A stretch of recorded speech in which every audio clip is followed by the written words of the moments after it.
இந்த உலகத்துல நம்மளோட வாழக்கூடிய எல்லா மனிதர்களும் நமக்கு அன்பு காட்டக்கூடிய பெற்றோரா இருக்கலாம், பாசம் காட்டக்கூடிய மனைவியா இருக்கலாம், ஒத்துழைப்பளிக்கூடிய நண்பர்களா இருக்கலாம், உதவி செய்யக்கூடிய தொழிலாளிகளா இருக்கலாம். இவங்க எல்லாருமே நம்மளுடைய நோக்கத்தை நம்மளுடைய பாதையில் நிறைவேற்றுறதுக்காக இறைவனால் அமைக்கப்பட்டவங்க தான். இந்த உலகத்தில் ஒரு மனிதன் இன்னொரு மனிதனை சார்ந்துதான் வாழ முடியும். அதனாலேயே தன்னுடைய அங்கீகாரத்தை, தன்னுடைய மதிப்பை சக மனிதன் எப்படி முடிவு செய்யறானோ அப்படியே தன்னை முடிவு செஞ்சு கொள்றான். ஒருத்தன் தனக்கு கண்ணியம் இருக்குன்னு சொன்னா கண்ணியம் இருக்குன்னு நம்புறான், தனக்கு தகுதி இருக்குன்னு சொன்னா தகுதி இருக்குன்னு நம்புறான். நீ எதுக்குமே உதவ மாட்டேன்னு ஒருத்தன் சொல்லிட்டான்னு சொன்னா அதை அப்படியே ஏத்துக்கிட்டு வாழ ஆரம்பிச்சிடறான். நம்மளுடைய ஒட்டுமொத்த பிரச்சனையும் படைச்சவன்ட்டு இருந்து கிடைக்க வேண்டியது எல்லாமே படைப்புகள்ட்ட இருந்து கிடைக்கும்னு சொல்லி எதிர்பார்த்துக்கிட்டே இருக்கிறோம். நம்மளை படைச்சவன் என்னைக்கும் நம்மளுடைய தகுதியை, நம்மளுடைய திறமையை, நம்மளுடைய மதிப்பை, நம்மளுடைய சந்தோஷத்தை முடிவு செஞ்சுட்டான். ஆனா படைப்புகள்ட்ட இருந்து கிடைக்கும்னு சொல்லி பின்னாடியே போய்கிட்டே இருக்கிறோம். படைப்புகள் இன்னைக்கு நம்மளை உயர்த்தும், நம்மளை தாழ்த்தும், இன்னைக்கு புகழும், நாளைக்கு இகழும், இன்னைக்கு நேரம் கொடுக்கும், நாளைக்கு நேரம் கொடுக்காது, இன்னைக்கு அன்பு காட்டும், நாளைக்கு அன்பு இல்லைன்னு சொல்லி திரும்பி போயிடும். இது படைப்புகளுடைய இயல்பு. படைச்சவனை திருப்திப்படுத்தணும்னு வாழ்றவன் மட்டும்தான் இந்த உலகத்துல நிம்மதியா வாழ்வான்.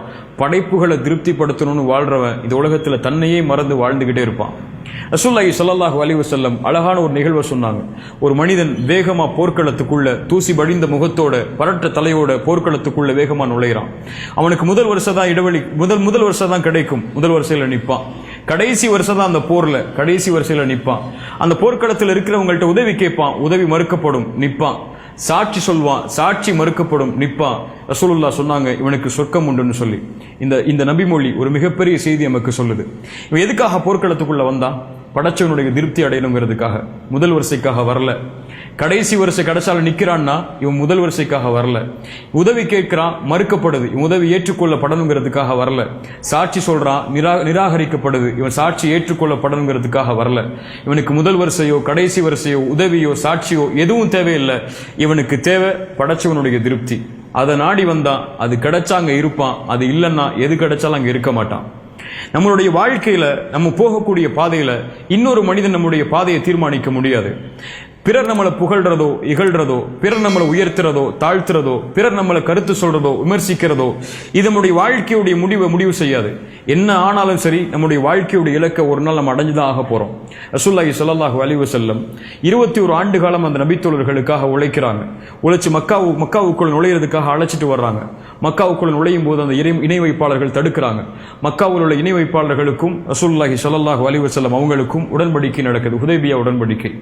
அந்த ஹுதைபியா உடன்படிக்கையை எந்த நபித்தோழரும் விருப்பத்தோட ஏற்றுக்கொள்ளல. ரசூலுல்லாஹி ஸல்லல்லாஹு அலைஹி வஸல்லம் தன்னோடு இருக்கக்கூடிய சக மனிதர்களுடைய விருப்பம் தான் முக்கியம்னு சொல்லி அந்த உடன்படிக்கையை விட்டிருந்தாங்கன்னு சொன்னா மக்காவுடைய வெற்றி கிடைச்சிருக்காது.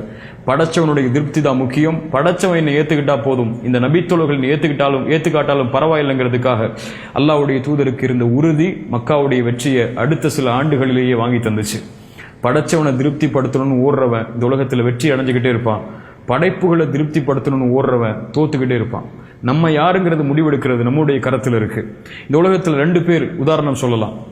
விமானத்தை ஓட்டக்கூடிய பைலட் அல்லது விமானத்தில் பயணம் செய்யக்கூடிய பேசஞ்சர். பைலட் அவன் தான் தன்னுடைய இலக்கை முடிவு செய்யணும், அவன் தான் தன்னுடைய நோக்கத்தை முடிவு செய்யணும். பாதை சரினா யாரு சொன்னாலும் அதை அவன் கேட்கக்கூடாது. பேசஞ்சர் அவன் முடிவு செய்ய மாட்டான், அவனுடைய பாதையை இலக்கு அவன் முடிவு செய்ய மாட்டான். இன்னொருத்த முடிவு செய்வான், இன்னொருத்த சொல்லுவான், அதை கேட்டுக்கிட்டு பின்னாடியே போய்கிட்டே இருப்பான். இதுல யாரா வாழ போறோங்கிறது நம்ம தான் முடிவு செய்யணும். படைச்சவனுடைய திருப்தியை நாடி, படைத்தவனுடைய படைத்தவனுடைய அங்கீகாரத்தை நாடி அவனுடைய பாதையில வேகமா பயணிக்க போறோமா, அல்லது மக்களுடைய கருத்துக்களை கேட்டு மக்களுடைய விமர்சனங்களை கேட்டு அவங்களுடைய திருப்தி அடைகிறதுக்காக அவங்க பின்னாடியே போக போறோமா? ஒன்னும் புரிஞ்சுக்கணும், இறைவன் நம்மளை படைச்சிருக்கான், எல்லாத்தையும் நம்ம கொடுத்துருக்கான். நம்மளுடைய அங்கீகாரத்தை, நம்மளுடைய சந்தோஷத்தை, நம்மளுடைய மதிப்பை எல்லாத்தையும் நம்ம உடம்புக்குள்ளேயே வச்சு படைச்சிருக்கான். இதை வெளிப்படுத்துறதும் இதை மறைச்சு வைக்கிறதும் நம்மளுடைய கையில் இருக்கு. அவன் எல்லாத்தையும் கொடுத்துருக்கான், இனிமே எதை கேட்டாலும் கொடுக்க தான் போறான். அவன் நம்மளோட இருக்கும் வர ஒன்னே ஒன்று மட்டும் உங்க உள்ளத்துக்குள்ள சொல்லிக் கொள்ளுங்க.